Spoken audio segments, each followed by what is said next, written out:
Welcome to Tantrum House Studio D. I'm Kevin Delp. Today we're looking at a prototype version of Villagers.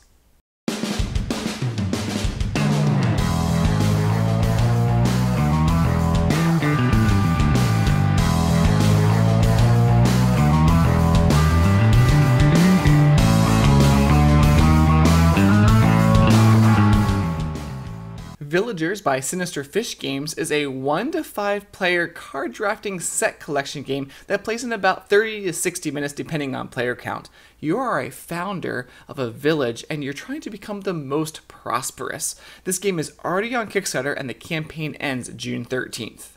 The prototype components include a bunch of cards and coins.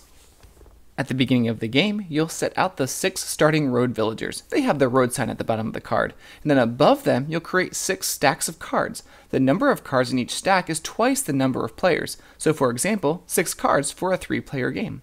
The 2 market cards go at the bottom of stacks 2 and 6. Basic villagers get placed to the side. Players get a player aid card, founder's card gold side up, a hand of cards based on player count, and 6 coins. Any leftover cards go into a reserve deck. The game is divided into a few phases. There's the draft phase, then after that you update the road, then you go to the build phase. There's also a couple of market phases throughout the game.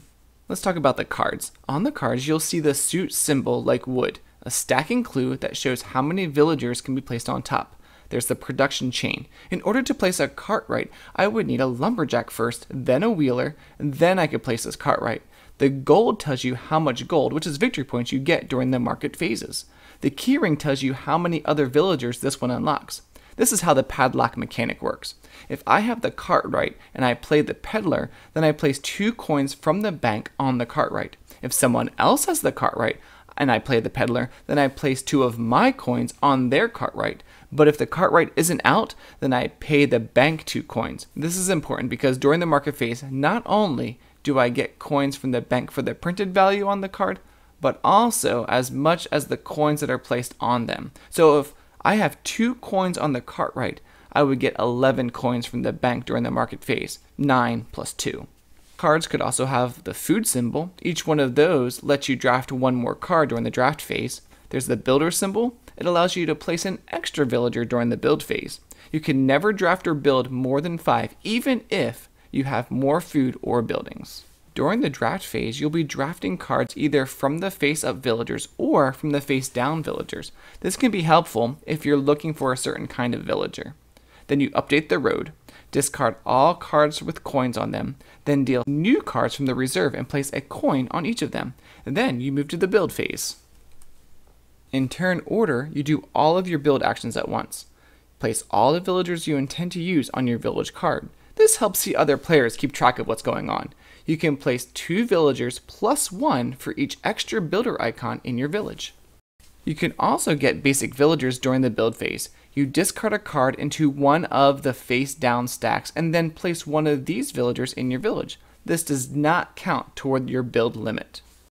So play continues until that first market card is revealed, and then after the build phase of that round, players will collect gold based on their village. And then round after round will continue until that second market card is revealed. After the build phase of that round, players will collect gold again, and then they can activate their silver icons as well, get some more gold, and then the game is over. Whoever has the most points will win. Silver symbols only activate during the second market phase. It could be things like getting 3 gold for each food symbol, or 3 gold for each builder, or 1 gold for every wood villager. And then the game's over and whoever has the most points wins.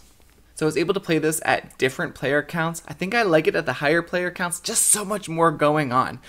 The padlock mechanics, I didn't know if I'd like that mechanic at first because you're already trying to keep track of the production chain and it could be confusing for players to keep track of that and this padlock mechanic, but I really like it because if I can find a card that can unlock a bunch of other cards and get that in my village really quick at the beginning of the game, that other players are paying me gold and then of course I'm saving gold, and that can really get you a lot of gold, which is points at the end of the game.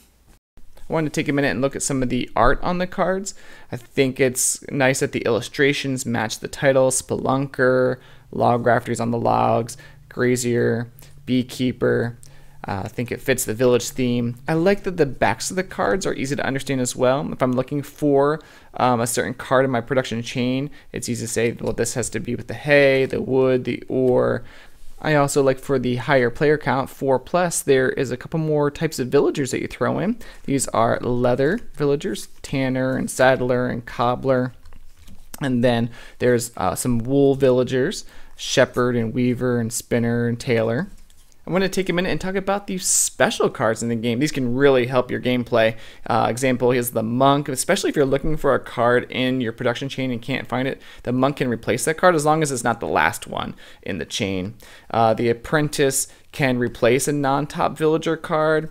The courier you can play to get more cards, especially if some, during another player's draft turn in during the draft phase. The Smuggler Man, I got a lot of points by playing this one because it earns the printed gold value of a villager in your village, and then you discard it. But I think I was able to get like another 20 coins from it. The other nice thing is that special villagers do not count towards your build limit, because normally you can place 2 villagers in your village plus 1 for each build icon in your village. They do count towards the maximum cap of 5 villagers played during the build phase, which we talked about earlier. So if you're looking for that village building game that has card drafting and set collection, then check out Villagers on Kickstarter now until June 13th.